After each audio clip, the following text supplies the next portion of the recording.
और आल स्टाफ का, जिन्होंने आज मुझे यहाँ पर बोलने का मौका दिया।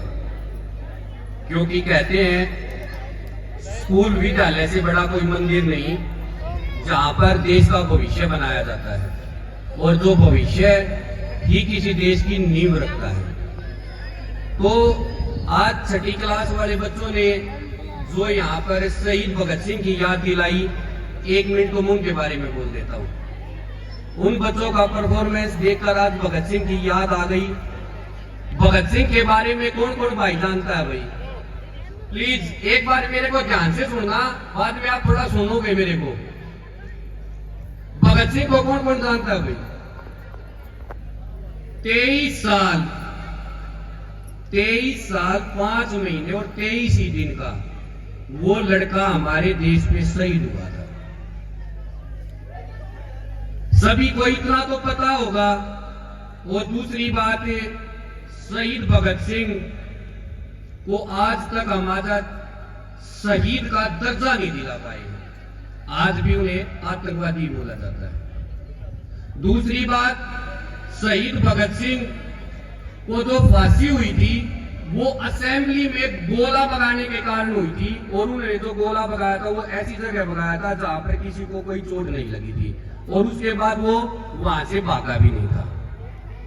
अपने आप को उन्होंने अंग्रेजों के हवाले कर दिया, और फिर एक षड्यंत्र रचा गया, जिस षड्यंत्र में भारत के भी बड़े बड़े राजनेता थे, और उनको 1 दिन पहले ही फांसी हो गई थी। चलो इस बात को तो मैं आप यहीं पर विश्राम देता हूं, आप लोगों के बारे में पढ़ना।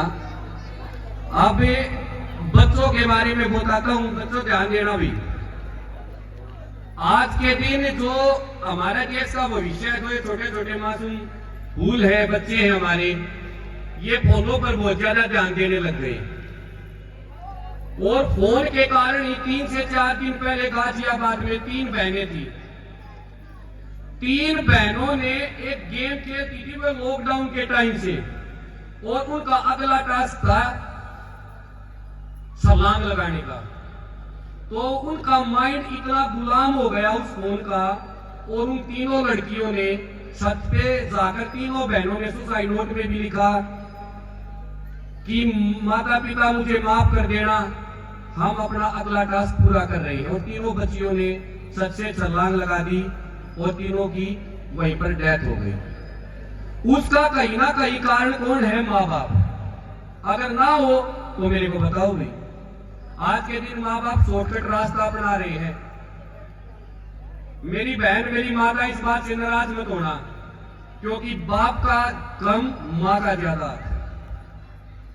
क्योंकि छोटे छोटे जो बच्चे होते हैं उनकी परवरिश की जिम्मेवारी माँ पे और बाप पे दोनों पे होती है, पर माँ पे थोड़ी ज्यादा होती है। क्योंकि कहते हैं ना, पहली जो भी डाला होता है, पाठशाला होती है, वो माँ होती है। और माँ कोई भी काम करती है बच्चों को फोन दे देती है कि बेटा तू इस फोन को संभाल लेगा।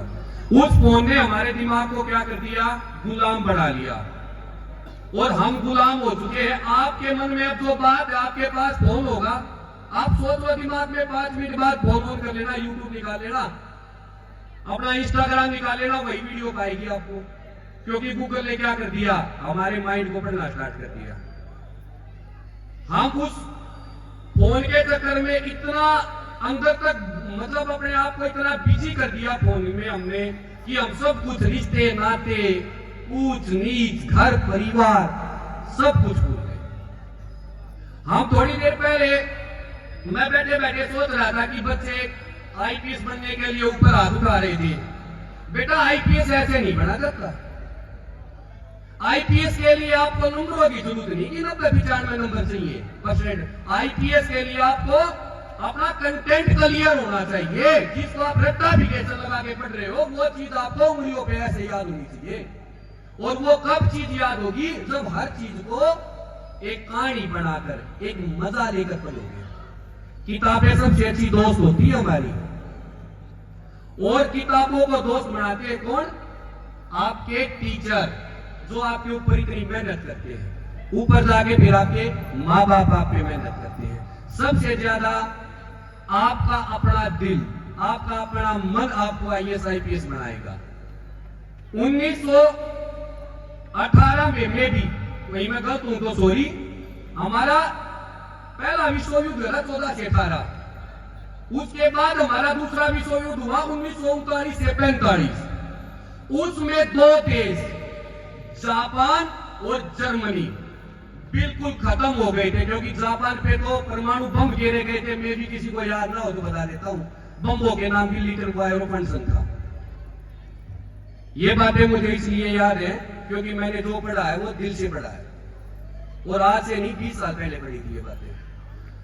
तो दो देश बिल्कुल बर्बाद हो गए थे, उनके पास भी भागने का मौका था। जैसे आज हमारे नौजवान लड़के लड़कियां पढ़ती है, कामयाब होती है और विदेश में जाके नौकरी करती है, पर उन देश के पास भी ऐसा ही एक मौका था। पर उन्होंने क्या किया, नहीं भाई, दूसरे देश को जाके नहीं बनाना, हमको अपने देश को ऐसा बनाना है कि विश्व में अगर नाम हो तो जापान और जर्मनी का हो। और आज के दिन जापान कहां पर है, जर्मनी कहां पर है?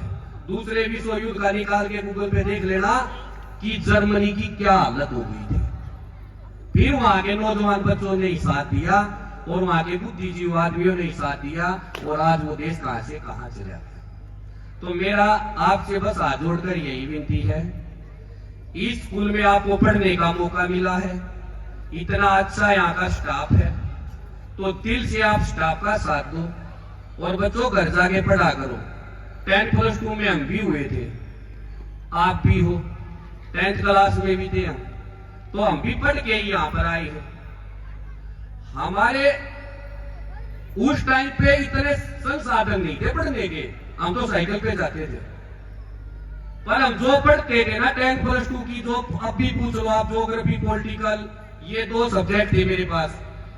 आज भी अगर कोई स्टूडेंट ये कहता हो सर मतलब ठीक है चलो चलते हैं इसके बारे में कुछ कंसल्ट करके करते हैं, तो कर लेंगे बेटा। इन्हीं में 10+1, 10th class, 9th class, 8th class के जो सब्जेक्ट है ना, वही आपको आगे तक लेके जाएंगे, क्योंकि IAS IPS में +2 तक का ही पूछा जाता है। UPSC, CGL, CPU, मेरा CPU क्लियर हुआ था 2011 के अंदर। उस टाइम पे मेरी ऑल इंडिया में 5वीं रैंक थी BSF के अंदर, और मैंने इतनी खासी तैयारी भी नहीं की थी, क्योंकि मुझे कंसेंट क्लियर थे, सारे टॉपिक क्लियर थे, क्योंकि मैंने जो पढ़ा वो दिल से पढ़ा। तो छोटे छोटे बच्चे हो, अब आप जो पढ़ो दिल से पढ़ो, ये नहीं कि सब IPS बनेंगे, कुछ ही तो IPS बनेंगे, वो कुछ में तुम्हारा नाम भी है। अब तुम्हारा किन किन का नाम है वो तुम पर डिपेंड है ना। सभी को एक जैसा ही खाना खाते हैं, सभी के माँ बाप तो लाड लगाते हैं, बस कुछ बच्चे थोड़ा ज्यादा ध्यान दिए जाते हैं। कुछ बच्चे सोचते हैं, अब भी कुछ बच्चे यहाँ पर बैठे होंगे तो बड़े होंगे, या कुछ माँ बाप भी होंगे, यहाँ नहीं होंगे तो कहीं और होंगे, कि इतनी मेहनत कौन करेगा? इतनी मेहनत आप ही करोगे। आपको इतना अच्छा माहौल मिला हुआ है, पढ़ाई करने की जगह मिली हुई है, आप दिन रात एक करो, अपने माँ बाप का, अपना, अपने टीचरों का नाम रोशन करो, बस इतनी इजाजत।